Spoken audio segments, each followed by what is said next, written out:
जय श्री सच्चिदानंद। आज का जो विषय है वो है सेवा से ही सत्संग समझ में आता है और भजन में मन लगता है। संत तुलसीदास जी कहते हैं, अरब खरब लो संपदा, उदय अस्त लो राज, तुलसी जो निज मरण है, आवी कौन काज। पूरब से पश्चिम तक का राज्य भी हो जाए और अरब खरब तक का माया भी हो जाए, परंतु तुलसीदास जी कहते हैं कि जब शरीर को छूट ही जाना है तो यह राज्य और माया किस काम की। छूटा श्वास से बिखर गई देही, ज्यों माला मन का, हरि नाम सुमर सुखधाम, जगत में जीवन 2 दिन का। हमारे कांग्रेसी भाइयों को राज्य मिला किंतु सारा खजाना अंग्रेज ले गए, जिसके कारण आज खजाना खाली है। ये मेरे कहने का मतलब है, एक दृष्टांत है, कटाक्ष नहीं। अंग्रेजों से राज्य मिला परंतु धन नहीं। यदि सारे विश्व का धन और राज्य भी मिल जाए और बड़ी भारी फौज हो, स्त्री पुत्र आज्ञाकारी हो, इतने पर भी श्वास निकलने पर लोग 2 बांस लगाएंगे और कहेंगे कि जल्दी जलाओ। ये नहीं सोचते कि हमको सुख देने वाला हमारे साथ इतने दिन रहा, कम से कम इसकी राख तो बना दे। राख होने से पहले ही छोड़ आते हैं। यदि पुत्र हुआ तो कहेगा कि मेरा काम आग देना है, चाहे वह रोते हुए, परंतु आग लगाकर आते ही गद्दी पर बैठ जाएगा।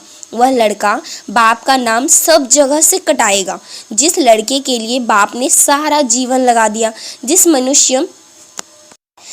मनुष्य शरीर में वह परमात्मा की प्राप्ति कर सकता था, उस शरीर को जिन बेटे पोतों की सेवा में लगाया, वे ही बेटे उसकी क्या गति करते हैं। मनुष्य जिस पुत्र से अत्यंत प्यार करता है, सारे जीवन में जो कुछ करता है वो पुत्र के लिए ही संचित करता है, परंतु श्वास निकलने पर उसे एक दिन के लिए भी घर में नहीं रखता। वास्तव में यह सब श्वास का ही खेल है। ऐसे श्वास को भजन के बिना व्यर्थ नहीं गंवाना चाहिए। ये श्वास अनमोल है, परंतु इसकी अनमोलता का ज्ञान जब तक ना हो, यह संसारिक धंधों में व्यर्थ ही चले जाते हैं। सत्संग में जाकर सद्गुरु की सेवा करने से ज्ञान प्राप्त होता है, क्योंकि जीवन भर सत्संग सुनता रहा परंतु जब तक समझा नहीं, भजन भी नहीं किया, तब तक कुछ भी नहीं किया। सबको सेवा सबका मूल है। सेवा से ही सत्संग समझ में आता है और सेवा में भजन से ध्यान लगता है। जो जितनी सेवा करता है, जिसका जैसा भाव होता है, उसको वैसा ही फल मिलता है। आप लोगों ने पढ़ा होगा कि धौम्य ऋषि के शिष्यों ने गुरु की कैसी सेवा की थी। एकलव्य ने गुरु द्रोणाचार्य की आज्ञा पाते ही अपना अंगूठा काट दिया और जितने भी भक्त हुए सबने गुरु की सेवा की। आज झंडे को गुरु मानने वाले कहते हैं कि एकलव्य को मूर्ति से ज्ञान हुआ, किंतु ऐसा नहीं। यदि मूर्ति से ज्ञान हो जाता तो फिर वह गुरु की क्या आवश्यकता थी। सेवा चेतन गुरु की होती है, जड़ पदार्थों की नहीं। जो चेतन गुरु को छोड़कर जड़ पदार्थों की सेवा करते हैं वे जड़ बुद्धि है, क्योंकि चेतन गुरु की सेवा करने से ही बुद्धि चेतन होती है। सभी सद्ग्रंथों ने बताया कि इस जीवन में नैया को पार लगाने वाला एकमात्र सद्गुरु है। बिना गुरु के ज्ञान नहीं होता, इसीलिए गुरु के पास जाकर परमात्मा के स्वरूप को, जिसको भी सभी शास्त्रों में परम प्रकाश रूप बताया है, और उस नाम को जिसको सर्वव्यापक घट घट बासी में वह नाम सबके हृदय में है, जानना और जानना चाहिए। परमात्मा सबके हृदय में होते हुए भी और उसके जान लेने पर भी सद्गुरु की कृपा के बिना वह प्राप्त नहीं होता। वह सबकी रक्षा करता है। वह नाम जब हृदय में निकल आता है तो ब्रह्म विष्णु शिव और उसकी रक्षा नहीं कर सकते। वास्तव में उस नाम का बंधन ही रक्षा बंधन है और सद्गुरु ही सब जीवों की माया के बंधन को से छुड़ाकर ब्रह्म जाल में भटकती हुई सुरति को उस नाम में बांधते हैं, जिससे जीव फिर इस माया के चक्र में नहीं भटकता।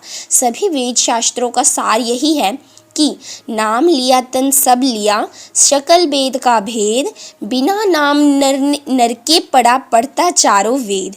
अगर नाम का सुमिरन नहीं किया, उसका ध्यान नहीं किया, तो चारों वेद पढ़कर भी नरक में जाएगा। नाम के बंधन से ही नरक का बंधन छूटता है। जैसे बिना नाम की नरक पड़ेगा, फिर 84 जाएगा, सुमिरन बिन गोता खाएगा। रामायण में भी लिखा है कि श्रुति सिद्धांत इहि उर्गारी राम भजई सब काज विसारी। वेदों का सार यही है कि भगवान का भजन करो। सद्गुरु ही उस नाम को बताते हैं और दिव्य दृष्टि देकर परमात्मा के प्रकाश रूप को दिखाते हैं। जो प्रकाश अर्जुन ने देखा था उसे यदि दूसरा मनुष्य देख ही नहीं सकता तो सारे ग्रंथ झूठे हो जाते, क्योंकि सभी ने उसका ध्यान करने के लिए लिखा है और सेवा भक्ति से ही वह देखा जा सकता है। जिनके अंदर सेवा भाव नहीं होता उनको वह दिव्य नेत्र प्राप्त नहीं होता। कितने ही मनुष्य सत्संग में आते हैं और चले जाते हैं। हम कहते हैं कि एक औषधि है, उसके खाने से सब रोग दूर हो जाते हैं, परंतु जब तक कोई उस औषधि को खाएगा ही नहीं तो उसका रोग कैसे चला जाएगा। रोग औषधि खाने से ही जाएगा, केवल पढ़ लेने से या सुन लेने से नहीं चला जाता। प्रभु का जो नाम है वह गुप्त है, उसकी बड़ी महिमा है, उसको बिना गुरु के जान नहीं सकता।